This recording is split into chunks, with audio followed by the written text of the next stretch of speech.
Ungqongqoshe uMbalula uvakashele le ndawo ukuyohlola umonakalo odalekile ngenxa yalesi siteleka. Ugcizelele ukuthi uhulumeni kudingeke ukuba athintithe isenti lokugcina ukuze ekwazi ukubanikeza le mali.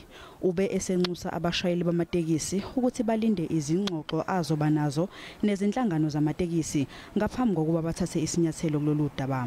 Ngibatshelile ukuthi isiqumo sikahulumende sihambile sazofikelela la. Asikwazi ukudlula lapha sime khona. So mangikhuluma nawe, ngiphinde ngikhulume nenkokheli zakho. Kufuneka zikutshele ukuthi sikhuluma ngani. Zingitshelile nazo inkokheli ukuthi azivumelani nalento ngishoyo. Ngabatshela ukuthi angeke ngidlule la. Angikwazi ukudlula.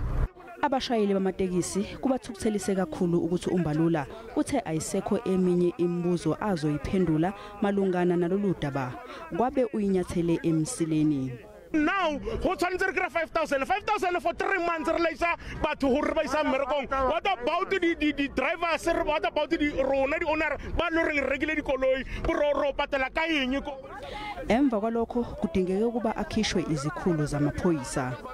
Amaphoyisa kanye namalungu eSANDF basebenzise izinhlamvu zenjoloba kanye namabhomu okuzithusela ukuhlakaza iqeqebana labashayeli bamatekisi ebelivimbe umgwaqo ngamathayi avuthayo ngesithuba zasekuseni namhlanje.